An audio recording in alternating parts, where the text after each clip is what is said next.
Meus irmãos e minhas irmãs, mais uma vez estamos aqui através do canal EBD em Ação para mais um vídeo aula. Hoje estaremos estudando a lição de número 11, datada do dia 10 de dezembro de 2023, com o título Missões e a Igreja Perseguida. O texto áudio está em 2 Timóteo 3:12. E também todos os que piamente querem viver em Cristo Jesus padecerão perseguições. A verdade prática.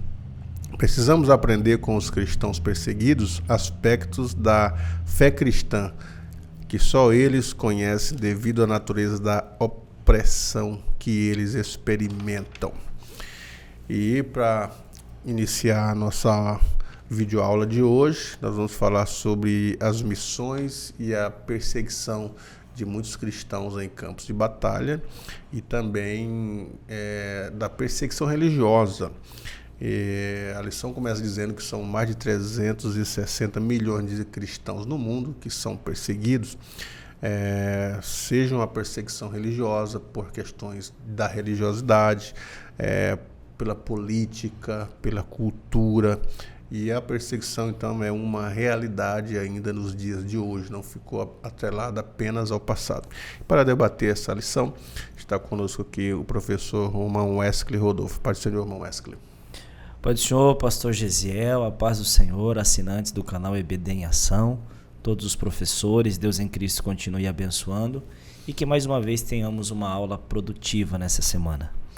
Irmão Wesley, então vamos falar hoje que esse primeiro ponto aqui, primeiro tópico da lição, a igreja nasceu em um contexto de perseguição e já traz aqui ao primeiro ponto, a perseguição contra Estevão, que foi considerado o primeiro mártir, né? Então, a gente observa que quando a igreja estava em Jerusalém, a ideia era permanecer em Jerusalém até.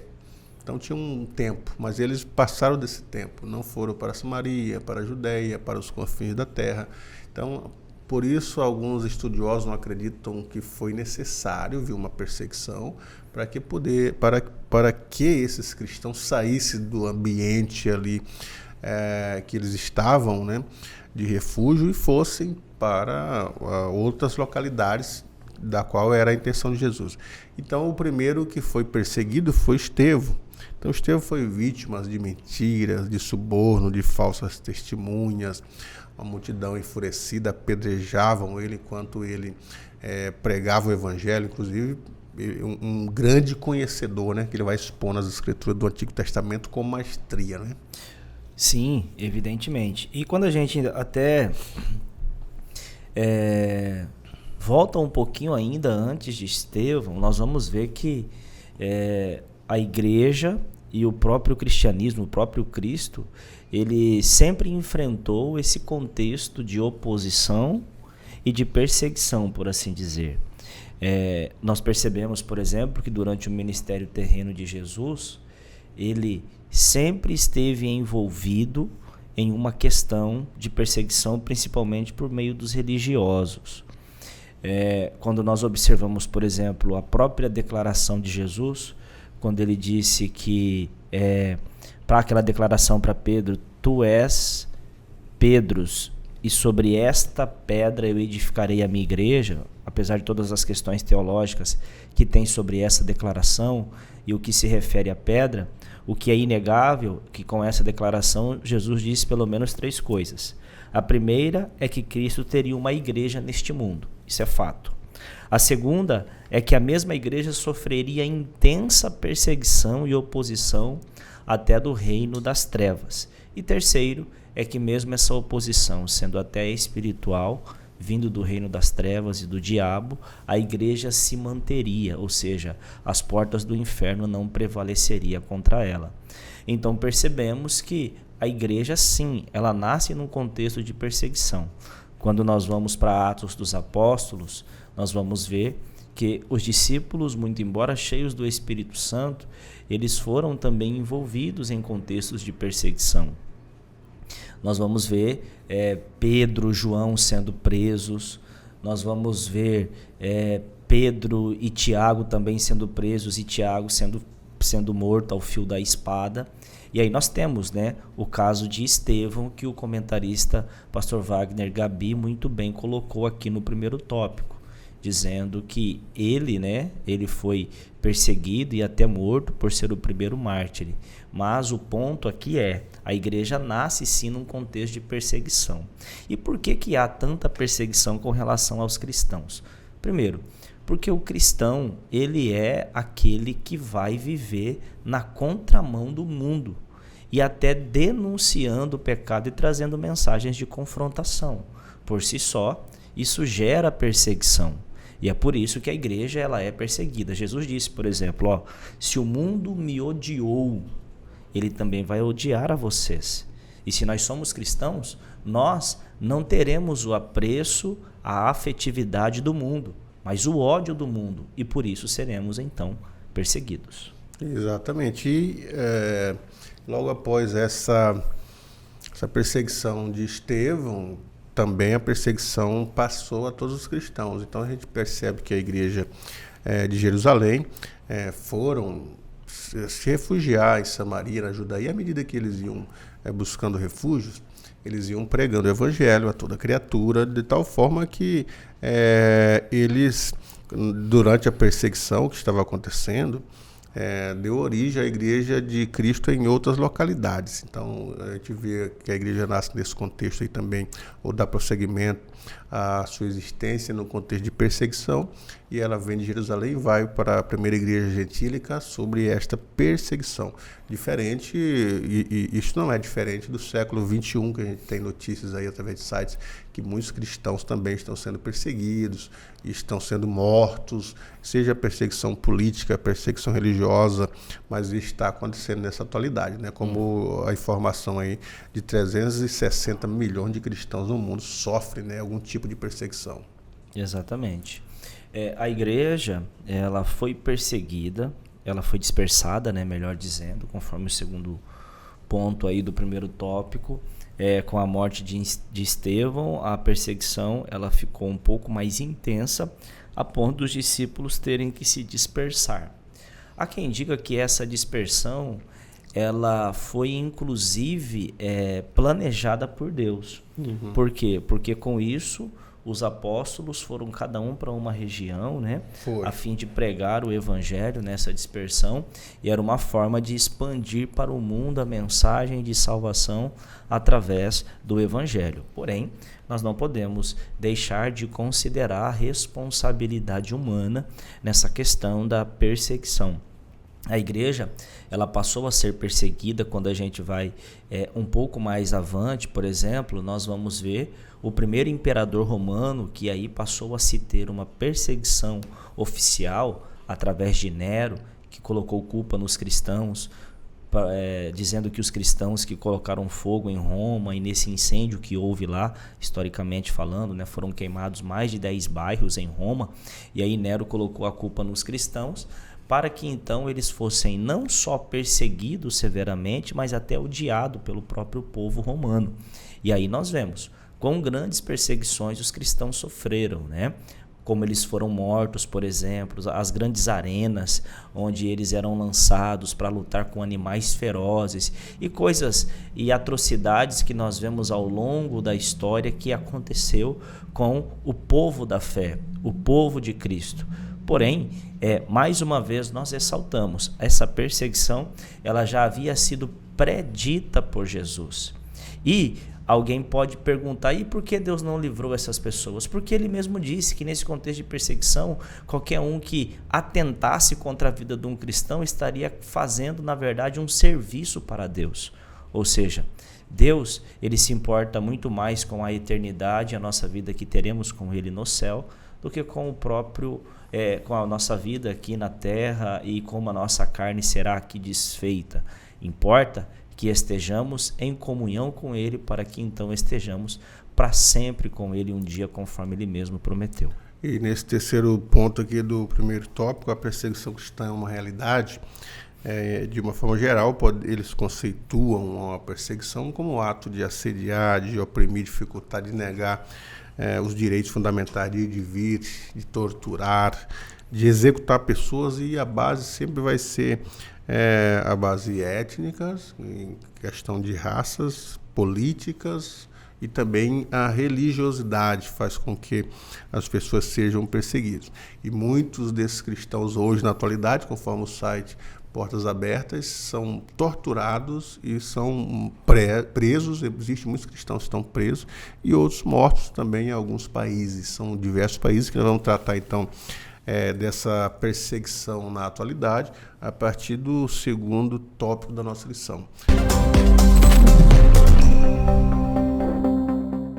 que diz, então, a perseguição cristã na atualidade. E em muitos lugares, ser cristão é perigoso. Por que é perigoso? Porque quem se torna cristão em alguns lugares, eles se converte, né, ao cristianismo, a Cristo, são obrigados a abandonar famílias, emprego, perder os bens, direitos básicos, e em alguns lugares também eles se tornam exilados, aprisionados, torturados, mutilados, mortos. Isso está acontecendo na nossa atualidade, não é, irmão? Apesar ainda que no Brasil a gente tem a Constituição que assegura aí no artigo 5º da nossa Constituição direito, né, que é inviolável a liberdade de consciência e de crença, sendo assegurado o livre exercício dos cultos religiosos e a garantia na forma da lei a proteção aos locais de culto e suas liturgias. Ainda no Brasil temos, mas em muitos países isso já não é uma realidade. O Brasil caminha também, pelo que a gente percebe aí nas questões políticas, para uma mudança. Não sei se é a longo prazo, a curto prazo, mas parece que já há alguns entornos aí de ideologias e movimentos políticos que, infelizmente, abusam sorrateiramente da influência da igreja, né? Exato. Segundo o site Missão Portas Abertas, cerca de 360 milhões de cristãos no mundo são perseguidos de forma severa.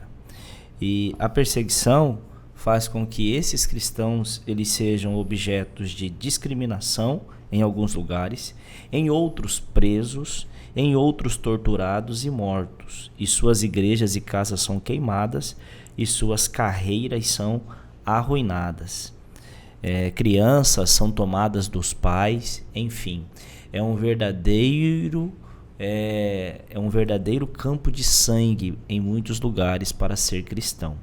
E quando nós olhamos o que vem a ser uma perseguição, muito embora isso possa culminar em tortura, em morte, todavia qualquer discriminação com alguém por ocasião da sua fé já torna-se uma perseguição. Em muitos lugares nós temos visto esse tipo de discriminação, onde o cristão é colocado em um lugar de desconforto apenas por ser cristão.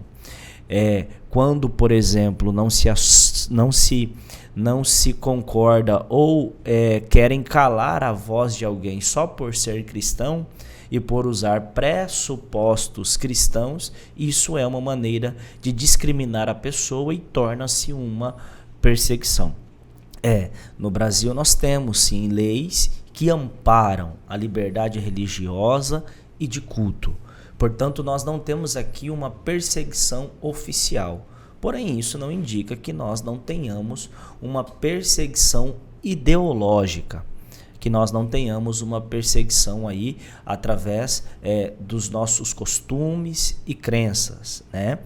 Então, nós temos certa liberdade, porém a perseguição ela vai muito além de tortura e de algo que está escrito na nossa lei pétrea. Então, nós temos que continuar vigilantes. A Igreja de Cristo, ela seria perseguida e o motivo é aquele que já dissemos. É porque a igreja confronta o mundo. Ele não está na mesma mão do mundo. A igreja do Senhor Jesus Cristo está na contramão. E isso traz a ela visibilidade e com a visibilidade a oposição. E nesse segundo tópico aqui, o comentarista traz o exemplo da Coreia do Norte, a nação mais fechada ao evangelho. Está em primeiro lugar em perseguição mundial, né? A nação mais fechada para o evangelho, e inclusive os dados aqui são 3 milhões de pessoas mortas pela fome, né? Porque esse país comunista, tudo é do governo, tudo é do Estado, e a partir do Estado e uma extrema pobreza assola a Coreia do Norte. Inclusive a gente pode olhar na questão geopolítica, a diferença entre a Coreia do Norte e a Coreia do Sul. A Coreia do Norte comunista e a Coreia do Sul, no sentido da democracia. E a Coreia do Sul, ela tem muita influência econômica no mundo, tem o país assegurando a sua religiosidade, seus direitos. Então, a gente vê isso, é mais desenvolvido economicamente, tecnologicamente. Então, de certa forma, exerce um favor, ou aliás, exerce uma vantagem maior sobre a Coreia do Norte, que é um país fechado e a extrema pobreza toma conta. Mas também na Coreia do Norte a internet é controlada, as pessoas não podem acessar qualquer página, não podem ler a Bíblia, e a entrada de cristãos e a entrada de Bíblias e literaturas que não seja da própria religião coreana do Norte já é extremamente fechada sobre isso. Então, é um país que a gente deve considerar, orar pelos missionários que ali estão, os cristãos que já existem ali, por mais que estejam escondidos ou que sofrem, apesar da perseguição e da morte, mas se tornam cristãos. E trazer esse exemplo para um país mais próximo aqui na América Central, que é o Panamá, que já existe no Panamá, com esse novo governo comunista, presos políticos e perseguição religiosas a padres, a cristãos, né? Algumas igrejas sendo destruídas, igrejas católicas sendo saqueadas. Então a gente percebe a diferença de países de comunistas extremamente que exerce a sua perseguição religiosa, né? E nós temos a classificação, né, dos países onde o evangelho tem ali as portas desses países mais fechadas, né, ao evangelho, e quem encabeça a lista é a Coreia do Norte.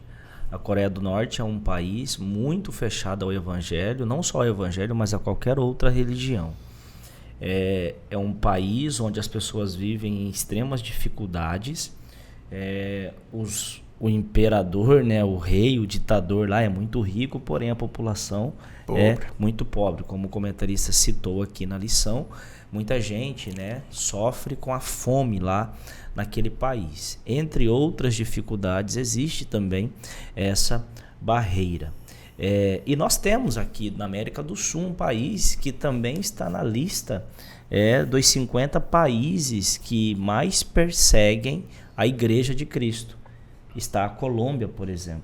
A Colômbia é um país da América do Sul que está inserido nessa lista de 50 países mais perseguidores, né, aí, de cristão e da Igreja de Jesus Cristo. Percebemos que as coisas não estão tão distantes de nós assim. E aí alguém pode dizer, se a gente tivesse sido fiel, ou se a gente tivesse sido mais perseguido, né, quem sabe nós seríamos mais fiéis. Não é a perseguição que gera a fidelidade. É o contrário. É a fidelidade que gera a perseguição. Então, nós precisamos. Isso que disse foi um autor, Stedman, ele disse exatamente isso. Se a Igreja de Cristo, não é se a Igreja de Cristo for mais perseguida, ela será mais fiel. Não, mas se ela for mais fiel, ela será mais perseguida. E de novo eu falo, por quê? Porque se ela for mais fiel, ela então vai denunciar, ela vai confrontar o mundo nos seus muitos pecados e no seu distanciamento de Deus. Porque a igreja primitiva permanecia fiel ao extremo, né? Em oração, em jejum, consagração, partir do pão, a comunhão plena ali, e pregava independente das ordens do sinédrio ou não. Mas a igreja, muitos da igreja da atualidade têm dormido em berços esplêndidos. Então, a partir daí as perseguições não têm existido. Mas é algo para se observar pela igreja mundial. Devemos orar e se interessar, especialmente por esses países de portas fechadas, para ajudar os irmãos, os missionários em oração e aqueles que se habilitam até para ir, né, para frente de trabalho, para procurar evangelizar esses países. E nesse terceiro tópico da lição, como ajudar a igreja perseguida? Primeiro, conhecer a gravidade da situação. Se bem que não é fácil, irmão, como diz o comentarista, a gente conhecer a gravidade da situação das igrejas mundiais e dos cristãos e dos missionários que vivem aí na linha de frente, porque as mídias não têm interesse em divulgar a perseguição religiosa. A gente não vê isso nos jornais. Por mais que os direitos humanos existam aí, mas os direitos humanos, eles são, parece que para algumas pessoas, não são para todos, porque não buscam esses dados. Então, nesse ambiente aí de terror, de perseguição, as informações vêm através dos próprios cristãos, de sites, por exemplo, Missão Portas Abertas, que estão informando aí.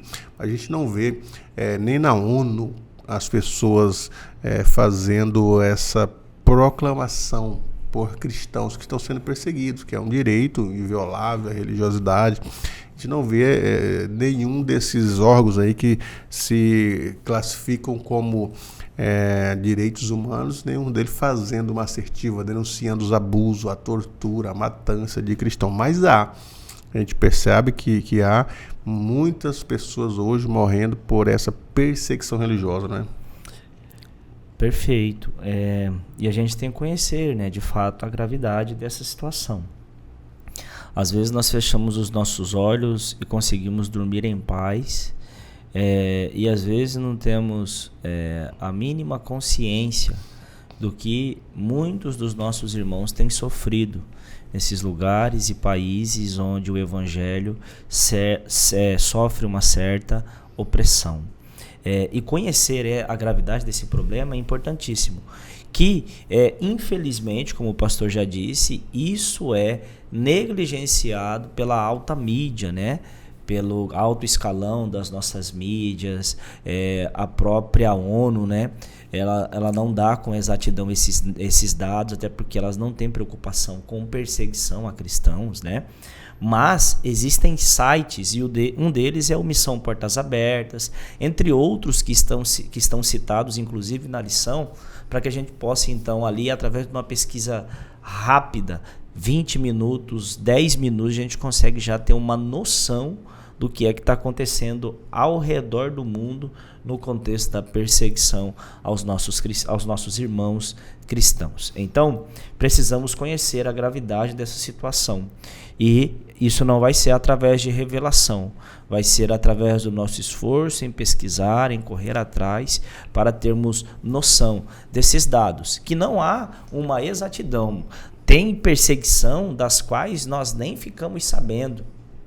As que nós ficamos sabendo é só a ponta do iceberg, quem sabe, né? Existem muitas outras aí que nem chegam ao conhecimento, mas que dá para termos uma noção da gravidade através dos dados que são publicados, né? Através desses sites. Então, busquemos conhecer isso.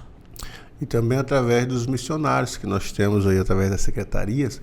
É importante a gente pegar o contato deles e pedir informações desses missionários, como que é o país, como que as questões que envolvem religiosidade no país, as leis, e divulgar, mostrar isso para a igreja em períodos de manhãs missionárias, os domingos que se relativa às missões, fazer um culto para informação, informar a igreja, porque a igreja então pode entrar com a provisão, com um modo de ajudar, que é esse segundo ponto aqui. Ore pela igreja perseguida, que só assim, sabendo dos acontecimentos, sabendo da situação, a igreja pode orar pelos missionários, fazer oração por eles, né, pelas suas famílias, pelos que estão sendo perseguidos. Como diz o texto da Bíblia, a oração de um justo, ela vale muito em seus efeitos. E até para que eles não sejam desencorajados através das lutas, das perseguições e desanimem. Então, então, orar por eles, proteção das suas famílias, das comunidades, orar inclusive pelos perseguidores, né, para Deus salvá-los também. Então, esse segundo ponto, e como que nós devemos ajudar a igreja perseguida, além da contribuição com eles, a oração, a intercessão, ligar, saber como está, pegar informações. São muitos missionários que nós temos aí no campo de batalha. E se cada um dos missionários a gente tiver uma relação de amizades, e eles informaram hoje tão fácil com a tecnologia, através de fotos, de áudios, de imagens, de vídeos, eles informarem e deixar a igreja ciente, a igreja da base, ciente de como que eles estão passando e sobrevivendo nesse campo de batalha. É interessante também para a igreja se comover, orar, jejuar e contribuir com esses missionários, né, irmão Wesley? Exatamente. E é por isso que primeiro nós temos que conhecer a gravidade. É. Porque se nós, como cristãos, vermos a gravidade do problema e não orarmos por isso, tem alguma coisa errada, né? Tem alguma coisa Tem errada. alguma coisa errada. Então, conhecendo um problema, nós seremos motivados a orar. E a oração é a mais poderosa arma que Deus colocou e deixou à disposição da igreja para combatermos nessa batalha. E quando a gente percebe, por exemplo, o contexto da própria igreja permitida, muitos dos nossos irmãos e apóstolos foram livres da perseguição de Herodes, de Nero, através da oração. Atos 12, por exemplo, fala que Herodes tinha prendido Tiago e Pedro e matou Tiago ao fio da espada. E disse para Pedro que o mataria depois da Páscoa. Mas a Bíblia diz que a igreja estava fazendo intensas orações, constantes orações por Pedro. E aí Deus foi lá e enviou um anjo para tirar Pedro da prisão e levá-lo até a casa dos irmãos que estavam orando. Percebam como a oração é poderosa. Herodes não precisava fazer ameaças vazias, ele já tinha matado Tiago, a história diz que ele já tinha matado muita gente, muita pessoa, e mesmo assim Deus livrou a Pedro das mãos de Herodes. Perceba, por causa da oração dos irmãos. Então, conhecendo essa obra, conhecendo a situação dos nossos irmãos na questão da perseguição, nós seremos motivados e movidos a orar e buscar a Deus pela vida deles e também daqueles que estão perseguindo, para que se convertam ao Evangelho. Esse terceiro e último ponto aqui, terceiro tópico, fala do envolvimento da igreja, a igreja se envolver com a causa da igreja perseguida. E os contatos que nós falamos aqui, os contatos com os irmãos. A gente, às vezes, vivemos numa zona de conforto tão grande que não se preocupamos com os missionários, em saberem ligar, de pegar o contato com eles. Eu tenho contato de alguns missionários, tenho contato do missionário Dimas, que desenvolve um trabalho na Índia, desenvolve um trabalho na Malásia e está montando uma base na Espanha.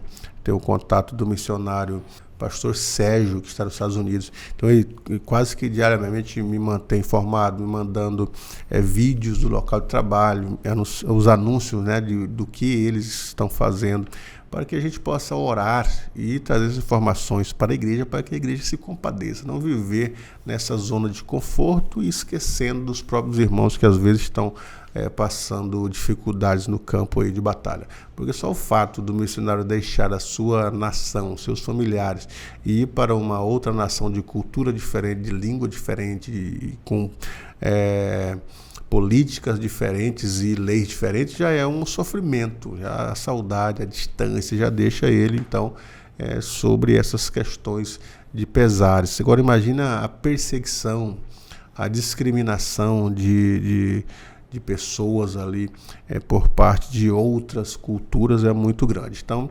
infelizmente, há lugares em que cristãos são mortos por causa de sua fé em Jesus Cristo. É isso mesmo em pleno século XXI, né? Pessoas que são mortas por causa de Jesus e por ideologias satânicas, muitas ideologias aí que vêm ameaçando os fundamentos da fé cristã, dos quais nós não arredamos, não cedemos, porque temos a certeza que Cristo vai conceder graça para a gente vencer isso. Então, precisamos se envolver, como diz o terceiro tópico que é se envolver com as questões missionárias de fato, né? De fato e de direito. Verdade. Precisamos nos envolver com essa obra, com a igreja perseguida, porque quando perseguem os nossos irmãos, como Jesus disse, estão perseguindo a Ele. E se perseguem eles, estão perseguindo a nós também. De alguma forma estamos envolvidos, consciente ou inconscientemente. E agora, como podemos melhor desenvolver esse envolvimento com a igreja perseguida? Conhecendo, orando, intercedendo por ela, buscando informações, compartilhando essas informações com outros irmãos, para que esses irmãos também se comprometam a orar, a contribuir de alguma forma, para que ali naquele local e contexto de perseguição, sobretudo, haja salvação de almas. A nossa oração não é simplesmente para que Deus venha cessar a perseguição.